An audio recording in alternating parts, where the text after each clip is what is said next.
Praise the Lord. സ്നേഹമുള്ളവരെ, കൂടെ നടക്കുന്ന ദൈവം ഇമ്മാനുവേൽ ദൈവത്തെ സംബന്ധിച്ച് ബൈബിൾ നൽകുന്ന വലിയ ഒരു ഉൾക്കാഴ്ചയാണ്. ദൈവം കൂടെ ഉണ്ടാകും ഏതു സാഹചര്യത്തിലും. ഇന്ന് നമ്മൾ ധ്യാന വിഷയമാക്കുന്നത് തടവറയിൽ ജോസഫിൻ്റെ കൂടെ ഉണ്ടായിരുന്ന ദൈവത്തിൻ്റെ സാന്നിധ്യത്തെക്കുറിച്ചാണ്. ഉൽപ്പത്തി പുസ്തകം 39-ാമത്തെ അധ്യായം 20-21 വാക്യങ്ങൾ വായിച്ചുകൊണ്ട് നമ്മുടെ ഇന്നത്തെ ധ്യാനം ആരംഭിക്കാം. അവൻ്റെ യജമാനൻ രോഷാകുലനായി. അവൻ ജോസഫിനെ രാജാവിന് തടവുകാരെ ഇട്ടിരുന്ന കാരാഗൃഹത്തിലാക്കി. അങ്ങനെ അവൻ കാരാഗൃഹത്തിൽ കഴിച്ചുകൂട്ടി. കർത്താവ് ജോസഫിനോടുകൂടെ ഉണ്ടായിരുന്നു. ചെയ്യാത്ത കുറ്റത്തിന് ശിക്ഷ അനുഭവിക്കേണ്ടി വന്ന ഹതഭാഗ്യനായൊരു മനുഷ്യനാണ് ജോസഫ്. അദ്ദേഹത്തിൻ്റെ ജീവിതം മുഴുവനും വലിയ ക്ലേശങ്ങളിലൂടെ, ദുരന്തങ്ങളിലൂടെ കടന്നു പോവുകയായിരുന്നു. പിതാവായ യാക്കോബ് ജോസഫിനെ കൂടുതലായി സ്നേഹിച്ചത് ജോസഫിൻ്റെ കുറ്റം കൊണ്ടായിരുന്നില്ല.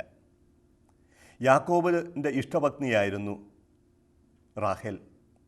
റാഹേലിൽ നിന്ന് ജനിച്ച ജോസഫിനോട് യാക്കോബിന് പ്രത്യേക സ്നേഹം തോന്നി. മറ്റു മക്കളേക്കാൾ കൂടുതലായി ജോസഫിനെ യാക്കോബ് സ്നേഹിച്ചു. അത് ജോസഫിൻ്റെ കുറ്റമായിരുന്നില്ല. പക്ഷേ ജോസഫിനോട് സഹോദരങ്ങൾക്ക് അസൂയയുണ്ടായി. ആ അസൂയ ശത്രുതയായി, വിദ്വേഷമായി, വിരോധമായി, പ്രതികാരമായി അദ്ദേഹത്തെ കൊല്ലാനായിട്ട് തീരുമാനിച്ചു. അവസാനം കൊല്ലണ്ടായെന്ന് കരുതി അടിമയാക്കി വിറ്റു. ഈജിപ്തിലെ അടിമച്ചന്തയിൽ ജോസഫിനെ ലേലം വിളിച്ചു. ലേലത്തിൽ പിടിച്ചത് ഫറവോയുടെ കാര്യസ്ഥനായിരുന്ന പൊത്തിഫറാണ്.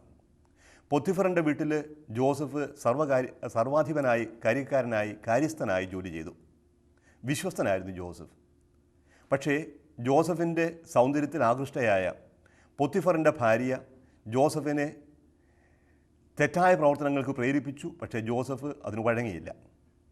തൻ്റെ അഭ്യർത്ഥന നിഷേധിച്ച വേലക്കാരനായ ജോസഫിനോട് കടുത്ത അമർഷവും വിരോധവും തോന്നിയ പൊത്തിഫറിൻ്റെ ഭാര്യ ഭർത്താവിനോട് അവനെക്കുറിച്ച് അപരാധങ്ങൾ, നുണക്കഥകൾ പറഞ്ഞു വരുത്തി.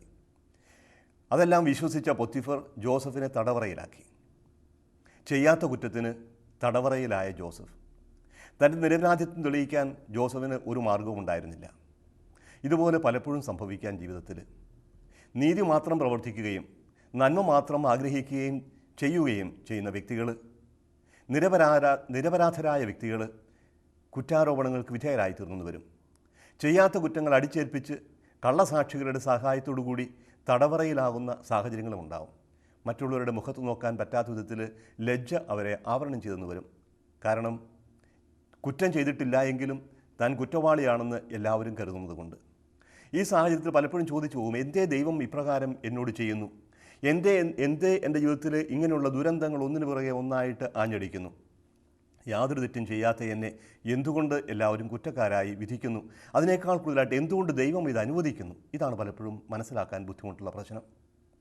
എന്തുകൊണ്ട് ദൈവം ഇത് അനുവദിക്കുന്നു? എവിടെയാണ് ദൈവം എൻ്റെ ഈ ക്ലേശങ്ങളിൽ, എൻ്റെ ഈ ദുഃഖത്തിൽ, നിസ്സഹായതയിൽ? ബൈബിളിൽ എടുത്തു പറയുന്നൊരു കാര്യമുണ്ട്. അത് 3 തവണ ആവർത്തിക്കുന്നുണ്ട്. 39-ാമത്തെ അധ്യായത്തിൽ കർത്താവ് ജോസഫിൻ്റെ കൂടെ ഉണ്ടായിരുന്നു. ഈ ദുഃഖങ്ങളിലും പരാജയങ്ങളിലും എല്ലാം ജോസഫിൻ്റെ കൂടെ കർത്താവ് ഉണ്ടായിരുന്നു. അതുകൊണ്ടാണ് ജോസഫിന് ഒരു പോറൽ പോലും ഏൽക്കാതെ രക്ഷപ്പെടാനായിട്ട് സാധിച്ചത്. ജോസഫിൻ്റെ ഹൃദയത്തിൻ്റെ ഉള്ളിൽ കർത്താവ് കൂടി കൊണ്ടിരുന്നു. വിദ്വേഷം ഇല്ലാതെ സഹോദരങ്ങളെ സ്നേഹിക്കാനായിട്ട് സഹായിച്ചത് ദൈവമാണ്. കൊല്ലാൻ ശ്രമിച്ച സഹോദരങ്ങളുടെ കയ്യിൽ നിന്ന് ജോസഫിനെ രക്ഷിച്ചത് ദൈവമാണ്. അടിമച്ചന്തയിൽ ലേലം വിളിക്കാൻ നിന്നപ്പോൾ അവിടെയും കർത്താവ് കൂടെ ഉണ്ടായിരുന്നു. തടവറയിലായിരുന്നപ്പോഴും ജോസഫിന് കൂടെ കർത്താവ് ഉണ്ടായിരുന്നു. കർത്താവ് ജോസഫിൻ്റെ ജീവിതത്തിൽ ഇടപെട്ടു. പക്ഷേ ജോസഫ് നമ്മളോ പ്രതീക്ഷിക്കുന്ന രീതിയിലായിരിക്കുകയില്ല. കർത്താവിൻ്റെ സമയം നമ്മുടെ സമയമല്ല. എപ്പോഴാണ് പ്രവർത്തിക്കേണ്ടത്, എപ്പോഴാണ് ചരിത്രത്തിൽ ഇടപെടേണ്ടത്, അത് നിശ്ചയിക്കുന്ന ദൈവമാണ്. ദൈവം അവസാനം ഇടപെട്ടു, വളരെ ശക്തമായിട്ട് തന്നെ. തടവറയിൽ നിന്ന് ജോസഫിനെ ഉയർത്തി. ഫറവോയുടെ സർവാധികാരിയക്കാരനായി, ഫറവോ കഴിഞ്ഞാൽ ഏറ്റവും പ്രധാനപ്പെട്ട വ്യക്തിയായി ജോസഫിനെ ഉയർത്തി. ഫറവോയുടെ രഥത്തിൽ തന്നെ അദ്ദേഹത്തെ എഴുന്നള്ളിച്ചു പട്ടണത്തിലൂടെ. ഫറവോയിടുന്നതുപോലെ ആദരം കാണിക്കാനായിട്ട് ജനങ്ങളെ അദ്ദേഹം നിർബന്ധിച്ചു. മാത്രമല്ല, ഈജിപ്തിലെയും ചുറ്റുപാടുമുള്ള എല്ലാ ജനങ്ങളുടെയും ജീവൻ നിലനിർത്താൻ വേണ്ടി ദൈവം ജോസഫിനെ ഒരു ഉപകരണമാക്കി.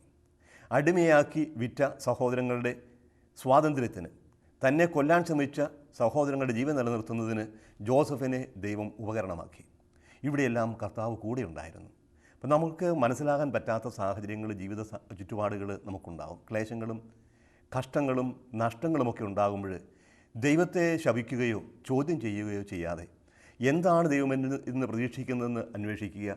ഒരു കാര്യം മറക്കരുത്, ഏതു സാഹചര്യത്തിലും ദൈവം കൂടെ ഉണ്ടാകും. കാരാഗൃഹത്തിൽ ജോസഫിൻ്റെ കൂടി ഉണ്ടായിരുന്ന ദൈവം ഇന്ന് നമ്മോട് കൂടി ഉണ്ടായിരിക്കും. ഈ ദിവസം മുഴുവനും ദൈവത്തിൻ്റെ സാന്നിധ്യം നമ്മളെ പിന്തുടരുന്നതാവും. അത് ജീവിതാവസാനം വരെ ഒരിക്കലും അവസാനിക്കാത്ത നിത്യഭാഗ്യത്തിൽ ചേരുന്നതുവരെ ദൈവം നമ്മോട് കൂടി ഉണ്ടായിരിക്കും. ഈ പ്രത്യാശ, ഈ വിശ്വാസം നമുക്ക് ശക്തി പകരട്ടെ. ആമേൻ.